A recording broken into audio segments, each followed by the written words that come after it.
Not all men are created equal, that's what I learned at age 4. Everyone else in my class had their quirks come in and all I could do was wait and hope. Izuku was sitting on top of the roof trembling. He had decided in his fan-induced dazed state that clinging onto a jumping All Might was a clever idea. What was the meaning of that, my boy? I'm all for meeting fans, but that was dangerous. Boomed the imposing voice of the number 1 hero.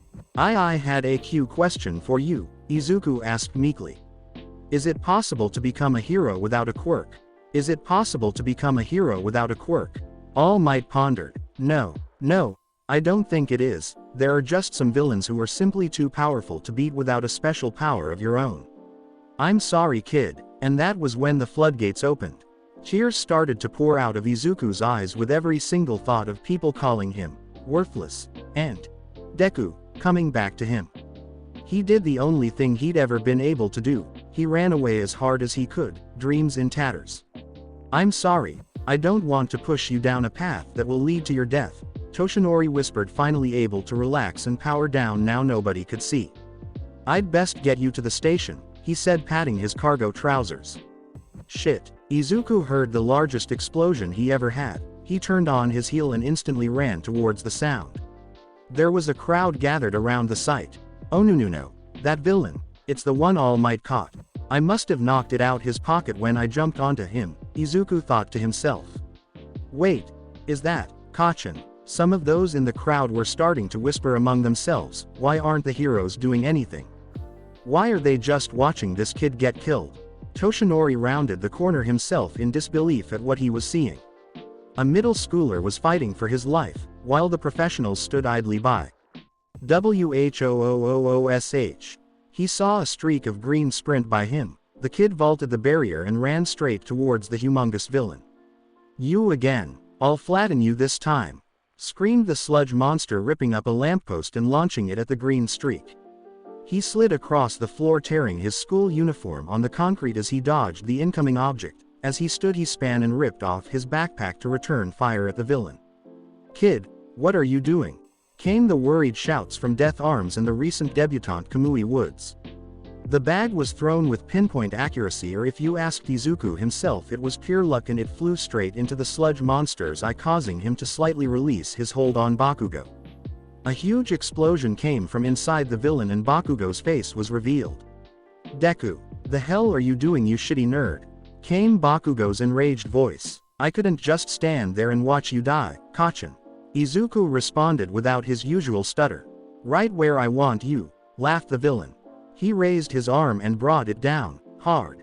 Izuku thought to himself, well, at least if I'm dying, I tried to be a hero. As that thought crossed his mind, a huge sonic boom rippled across the air, accompanied by a flash of gold. Not today, villain. Do you know why? Because I am here. Izuku looked up and the huge figure of All Might stood over him, holding back the punch with one hand of his own. He looked down at the greenette. That was a very foolish thing to do, you know, especially after what you asked me, but you also inspired me. You showed me I wasn't living up to my own ideals. All Might drew back his right arm, allowing the awesome power of One for All to course through his body. Detrawa SMAAAAASHHHH, bellowed the symbol of peace, destroying the bonds that held the sludge villain together. A tornado formed off the back of the massive punch. Mount Lady was sheltering the civilians from the Galaforce winds whipping all over the place. The fire hydrant hero, Backdraft, stopped fighting the fires, as the force from All Might's smash killed them dead. After ensuring that both children were safe, All Might blasted off into the sky, with Izuku wondering if he'd ever see him again, completely blanked from the lectures he was getting off the pros. That was 10 months ago. Izuku had been approached very soon after by the symbol of peace about becoming his successor, which he accepted wholeheartedly. I'm gonna have a quirk, he thought. And not just that, All Might's quirk. That had begun his training. All Might had taken him to a ruined part of Dagoba Beach and told him to clear it up before the UA entrance exam, which was to take place in 12 months' time. Phew, Izuku sighed, heaving the last piece of trash into the dumpster. That took me less time than I thought, he mused. Over the past 10 months, he had honed his body, muscles protruding where before there were none. His arms bulged in his clothes. Izuku was particularly proud of these as he often found himself posing like All Might in the mirror with his new muscles. "Wow, young Midoriya, I'm impressed," voiced Toshinori. "You've surpassed my expectation by a whole 2 months. I think you're finally ready to inherit my power. Are you sure I'm the right one to have it?" questioned Izuku. Surely there are more Q-qualified people. "Young Midoriya, look at all the hard work you've put in. And maybe there are people better trained to inherit my quirk, but none of them have your heart." "The heart of a hero," Toshinori said, starting to steam. "Besides, who else would jump in front of a huge villain to save a classmate from certain death? Even when the pros aren't able to help," boomed the voice of Toshinori, now transformed into All Might. "I suppose," he meekly replied. "Now, eat this." 2 months later at the UA entrance exam, Izuku was ready. He had been trained by All Might, the #1 hero for God's sake. So why was he so nervous? "I don't know if I can do this," he thought. "No. I have to. All Might put his faith in me and I have to repay him." Midoriya's game face descended. All Might always said once he got into the groove he completely changed and became a monster. Izuku of course didn't believe this. Goo! Came a quirk-enhanced present mic scream. With that Izuku bolted at his maximum percentage of 1 for all, 15%. Entering the compound he was immediately greeted by 4 3-pointers. "SMAAASH!" bellowed Izuku, obliterating the robots in front of him. Moving on from the trail of destruction left in his wake, Izuku was starting to move more freely. He was using his empowered legs to bounce off walls and buildings while delivering smashes to multiple robots along the way. Grinning from ear to ear, Izuku thought, "I could get used to this." In the teacher's lounge, "What do you think of this year's crop, sir?" Vlad King posed to Nezu. They look interesting, certainly a few standouts. But there are definitely those we can guide to becoming great heroes," came the energetic reply from the rat. "Ooh, I like that one," purred Midnight, pointing towards Izuku. "So powerful, I love a strong man," winking at Toshinori, who she knows to be All Might. Rolling his eyes he responded, "Midoriya certainly seems to be doing well, though that look on his face I haven't seen since Maruko. He looks like he enjoys the fight. Illogical. Fights are supposed to be won as fast as possible, not enjoyed," coming from Aizawa, who was wrapped up in his sleeping bag, looking like some kind of exhausted slug. "Let's test that battle lust then," grinned Nezu, slamming his paw down on the red button in front of him to release the 0-pointer. A huge rumbling started across the grounds of the examination center, with buildings all around the participants crumbling. Izuku fell on his behind while looking up at the abomination in front of him. "That kid, he looks terrified." However, the exam states the 0-pointer is a distraction, thought an engine power sprinter as he ran by Izuku. "HEELLPPP. Oh shit, what do I do? That's the girl that stopped me from falling. I can't leave her here," Izuku thinks to himself. "I have to save her." Forcing himself to rise to his feet, Izuku channels 1 for all across his entire body. He pushes his maximum limit from 15% up to 20%. His bones are vibrating and his muscles screaming. "I can do this. This might hurt but it's manageable." Taking off towards the monstrosity he crouches, forcing all that power into his legs, feeling the muscles strain with the increased power. In a blur for him, but a streak of ozone-tinged lightning for all the onlookers, Izuku appeared in front of the 0-pointer. Tensing the muscles of his right arm and cocking it back, he could hear All Might in his head. "Clench your butt cheeks, kid, and yell this from the depths of your heart. SMAAAAASHHHH." Izuku screamed as he poured everything he could into that punch. Forgetting to hold at 20%, he unconsciously put all 100% into the smash. The head of the robot flew off into the distance, crumpled and mangled. Its body started to implode and fall back on itself. Looking at his arm, he realized he'd gone overboard. It was completely purple and flapping in the wind as he fell. His last thoughts as he plummeted from the sky were, "At least I saved her." Izuku blacked out. When he awoke, he was in a sterile room, only white and devoid of personality. "I must be in the hospital," Izuku muttered to himself. "You're lucky you aren't dead," came an angry voice from behind a curtain. Recovery girl stepped past the curtain to assess her patient. I have never seen a quirk do that much damage to the user's own body before. What did you do? She said angrily. Just as Izuku was about to reply, the door flew open. I am here. Like a hero, shouted All Might. I should have known you'd be involved, complained Recovery Girl. I take it he's your successor then. Izuku froze. What was he supposed to say? He couldn't reveal the secrets of One for All, of All Might's power. You were exactly right, said the now much smaller All Might with the trails of steam disappearing. Toshinori, why didn't you tell me earlier? I was going to. Promise. I just got kinda busy. Ow, ow, stop that, moaned the symbol of peace as Recovery Girl beat him over the head with her stick, causing Izuku to laugh at his predecessor's misfortune. If you're healthy enough to laugh, I can include you, boy, came the angry voice of the nurse. Sorry ma'am, Izuku replied, scratching the back of his head. I'll get going now. Young Midoriya, wait, said Toshinori, are you sure you're okay? You broke your arm in so many places. I do have to say though, it was a great smash. Yes sir, I'm fine. Sir, you might want to duck, commented Izuku as he saw the raised stick of Recovery Girl behind the man for praising his injury. Pivoting very quickly, Izuku ran out the door and all the way home, beaming like a madman as he ran. He had a quirk and he was sure he'd gotten into UA. Outside, I hope some of these kids show potential. I'm not wasting my time on anyone without it, Aizawa thinks to himself while waiting for the class to finish getting changed. As the last member walks out of the changing rooms, he speaks up. That took you 10 whole minutes to get changed. That length of time won't cut it in the real world. 10 minutes can be the difference between someone living and dying. Do better. As I said in class, I'm Shota Aizawa and we're out here to determine what you can do. You will be using your quirks for this test. Anyone not going plus ultra will be expelled in addition to whoever comes last. He adds. So harsh. The class think. Bakugo, come here. Tell me, what was the furthest you could throw in middle school? About 67 meters, sir. How about you try again, but use your quirk this time? Ha, this is gonna be easy. I'll show them all that I'm the best and Deku will be crying under me once again, Bakugo muses to himself, grinning. As long as you stay in the circle, anything goes. Bakugo takes the ball from Mr. Aizawa, and walks over to the circle.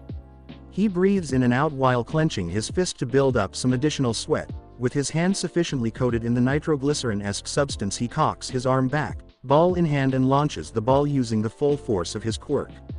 Die, Izuku thinks. Well, he hasn't changed, I suppose. Following the shout from Bakugo, a massive explosion takes place, causing Jiro and Shoji to wince and the rest of the class to take a step back from the pressure created by the blast. 700 meters, nice job, Aizawa said with no inflection in his voice. Yeah, this is gonna be fun. Ashido made the mistake of exclaiming. Fun? You think this is gonna be fun? You have 3 years here to learn to be a hero, to save the lives of others. You will not treat this as a game. Am I clear? Yes sir, chorused the class. Wow, Mr. Aizawa is so serious. Then again, it makes sense. We do have to make sure that we are the best heroes we can be. Even though he's tough, I'm sure he means well. Izuku mutters. Deku, shut up. Izuku blinks, then covers his mouth, realizing he was muttering out loud again. Sorry. The tests began with Izuku and Tenya. They lined up next to each other for the 50-meter dash. Tenya's engine started to rev. I won't be able to get any further than third gear, he thinks. Lightning starts coursing around Izuku, jumping and arching across his limbs. I'm only going to use 20% anymore and I risk pulling a muscle. Kid, you can do this, I believe in you, Nana said comfortingly. The gun sounds and the race begins. Tenya flies off the starting line along with Izuku. In an instant, they were both past the finishing line. Izuku Midoriya, 3.1 seconds. Tenya Iida, 3 seconds, chimed the robot. Next came the grip strength test. Each member of the class was given their own handheld device to test their strength. Everyone had already shown Mr. Aizawa their test scores with the exception of Shoji and Izuku. Wow, 540 kilos. That's so manly, my guy, Kirishima excitedly exclaimed, to which Aizawa noted it down. Well, if I'm stood still, shouldn't I use that huge amount I did the other day? Izuku wondered. Go for it, kid. What's the worst that could happen? Replied Nana. Well, I could break my arm for a start. It'll be fine. Anyway, Chio will just heal you if you do. Chio. Yeah, recovery girl. She was my friend a long time ago. Right, let's get to it then. Once again allowing the power to flow through him, he pushes it from 20% up to 35%. The electricity around him became much more violent and his hair lifted up slightly. Something's different about him. He's not using the power he did at the entrance exam, Aizawa mused. Izuku squeezed his hand and the machine started to register the score. Instead of giving him an answer, he kept up the grip and increased it. The machine ended up in fragments in his hand. Mr. Aizawa, sir, I broke it. Alright, kid, I'll just record it as the maximum score the machine can register, he replied, noting down 5,000 kilograms on his board, shaking his head. This kid is gonna be trouble. Everyone cleared the long jump pit with the exception of Mineta, who fell face first into the sand as he was trying to look at Momo's chest. It circled back to the ball throw, with all those other than Bakugo taking their turns throwing. Tokiyami gave his ball to Dark Shadow, who launched it and got a respectable 400 meters. Uraraka got a score of infinity as she removed the effects of gravity from the ball. Tenya threw the ball directly up in the air and using the power of his quirk he over-torqued his engine and kicked the ball as it was falling. He got 700 meters from that. Momo made a cannon using her quirk and launched it 800 meters.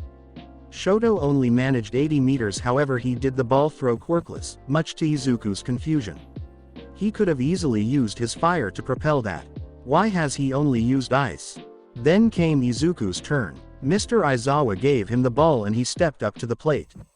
Charging his quirk up to 20%, he pulled back his arm and threw 50 meters. Even the robot sounded unimpressed. Wow, what happened? I'm sure I used my quirk, Izuku said, looking at his hand confused. I erased your quirk. You've been slacking all day.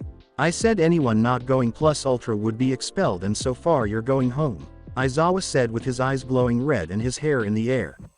But sir, I am using my quirk, Izuku replied. I watched the entrance exam. You took down a 0-pointer in one punch and jumped 100 meters into the air in less than a second. Yet it took you over 3 seconds to run 50 meters. I can't use my quirk at full power. No excuse, your lack of control could cause someone to die one day. Plus ultra or go home, Midoriya, your choice. I've returned your quirk. Damn, what do I do? Nana, I need help. You have to do it. Remember what I said, recovery girl will heal you. Fine, I'll do it, but I'm not happy I have to break my arm on the first day. Fine, I'll do it, sir, but you'd better step back. Raising his voice he shouted to the class, anyone with sensitive hearing cover your ears and all of you make sure you're holding on to something. Ha, what are you gonna do, Deku? Cry the ball away. He can't use that, it hurt him last time. Exclaimed Uraraka. I'll make us something to hold on to, came the voice of Momo. Even Aizawa heeded Midoriya's word and stepped back. Kid, you're gonna need a name for this, Nana advised. Easy, I'm calling it Infinite 100%, at least it will be once my arm doesn't break, Izuku replied.